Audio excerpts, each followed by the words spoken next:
ಅವು ಯಾವುದೇ ಪಂಕ್ತಿಯ ಪರವಲ್ಲ. UK9 news Kannada ಸುದ್ದಿವಾಹಿನಿ ಯಾವುದೇ ಪಕ್ಷದ ಕೈಗೊಂಬೆಯಲ್ಲ. ಕಾನೂನಿನ ಚೌಕಟ್ಟನ್ನು ಮರೆಯೋದಿಲ್ಲ. ಅನ್ಯಾಯ ಸದೆಬಡಿಯದೆ ಬಿಡೋದೇ ಇಲ್ಲ.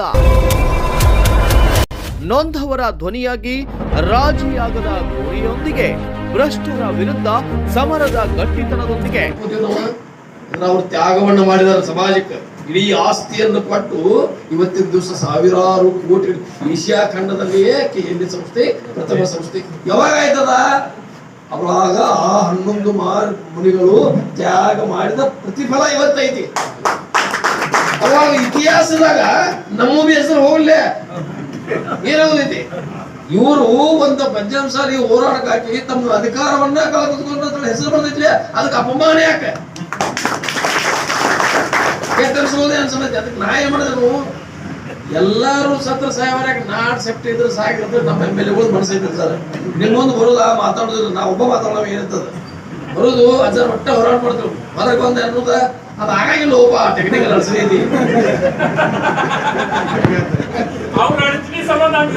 ನಮ್ಮ MLAಗಳ ನಾವ್ ನೋಡಿದ್ರೆ ಬಾಳ ಸಲ ನೋಡಿದ್ರೆ ಅಲ್ಲ ಈಗಪ್ಪನ ಏನ್ ನೋಡುದ ಅಜ್ಜಾರ ಒಟ್ಟ ಹೆದರ್ಬೇಡ್ರಿ, ನೀವು ನೋಡತೇವ ಅದನ್ನ ನೋಡತೇವ್ ಬಿಡ್ತೇವ್ ಹೊರಗೆ ಬಂದ ಹಾಗಾಗಿಲ್ರಿ. ಓಪ ಅದ ಟೆಕ್ನಿಕಲ್ ಅನ್ಸೈತಿ ಮಾಡೋದು ನಿಲ್ಲೋನು ಮಾಡಕ್ ಯಾಕೆ ಮಾಡಕ್ ಬರ ನೀವು ಶಿಫಾರಸ್ ಮಾಡಿ ಕಳಿಸ್ರಿ.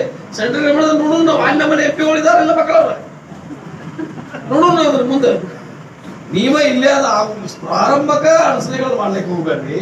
ಅದನ್ನ ನೋಡು. ಇದು ಒಂದು.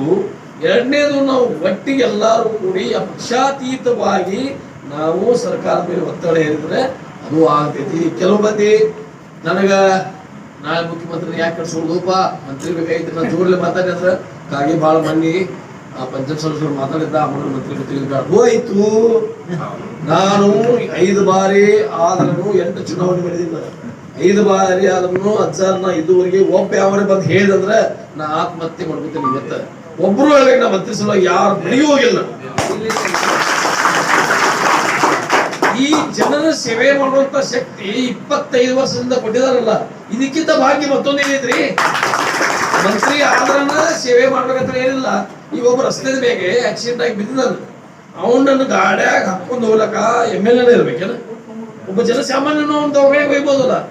ಒಂದು ಜನ ಸೇವೆ ಮಾಡಿ ಇದೊಂದು ವ್ಯವಸ್ಥೆ ಅಷ್ಟೇ. ಅಧಿಕಾರಿಗಳು ಮತ್ತು ಕೆಲವು ವ್ಯವಸ್ಥೆಗೆ ನಾವು MLA ಬೇಕಷ್ಟ. ಜನ ಸೇವೆ ಮಾಡ್ಲಾಕ ನೀವು ಆಚಾರ ಮಾಡೋದು ನೀವು MLA ಇದ್ರೇನ? ಒಂದು ಜನ ಸೇವೆ ಮಾಡ್ಲಾಕ ಅಧಿಕಾರದ ಅವಶ್ಯಕತೆ ಇಲ್ಲ. ನಾವು ಅಧಿಕಾರಿಗೆ ಅಡ್ಯಾಪ್ಟ್ ಆಗುದು ಬೇಡ. ನಾವು ಅಡ್ಯಾಪ್ಟ್ ಆಗೋದು ಕೆಲಸ ಆಗೋದಲ್ಲ. ನಾವು ಯಾವಾಗಲೂ ಎಲ್ಲೋ ಹೇಳ್ತೇನೆ ಆಗೋದು ಸರ್ ಆತಂದ್ರೆ ನಾನು ಯಾವಾಗಲೂ ಒಮ್ಮೆ ನಾನು ಧರ್ಮ್ ಸಿಂಗ್ ಅವರು ನಾನು ಅಪೋಸಿಷನ್ದಾಗವ ಧರ್ಮ್ ಸಿಂಗ್ ಅವರು ಮ್ಯಾಗ ಇದ್ರು ಮುಖ್ಯಮಂತ್ರಿ ಧರ್ಮ್ ಸಿಂಗ್ ಅವರು 2005. ಆಮೇಲೆ ಎಲ್ಲಾ ಮಂತ್ರಿಗಳು ನಿಂತಿದ್ರು ಅವ್ರು ನಿಮಗೆ ಭಾಗದಾಗ. ನಾವು ಹೋಗಿ ಇವ್ರ್ಯಾಕೆ ನಿಂತಿದ್ದವ್ರು ಈಗ ಸಾಹೇಬ್ ಮ್ಯಾಗಿದ್ರು ಏನ್ ಸಾಹೇಬ್ ಮ್ಯಾಗಿದ್ರು ಇರ್ಬೇಕು. ನಾವು ಬಡ ಬಡ ಬಡ ಬಡ ಬೆಡ್ರೂಮ್ ಹೋದೆ.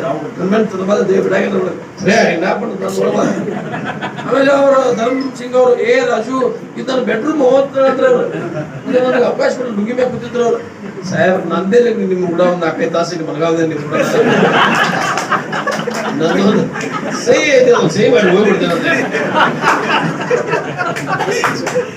ಆದ್ಮೇಲೆ ಸಹಿ ಮಾಡಿ ಮುಂದೆ ಬಂದ ಎಲ್ಲ ಮಂತ್ರಿಗಳು ಏನ್ರಿ ನೀವು ಅಪೋಸಿಷನ್ ಮಗನ ವೈಕೋತಿಂಗ ಒಂದು ತಾಸು ಮಾಡ್ಕೊಂಡೆ ಕೆಲಸ ಮಾಡಿ ಇವು ಇದಕ್ಕೂ ಎದುರುದ ಅಲ್ಲಿ ಹೋಗೋದಕ್ಕೆ. ಅರೇ ಅವರು ಮನುಷ್ಯರಲ್ಲ MLAಗಳು.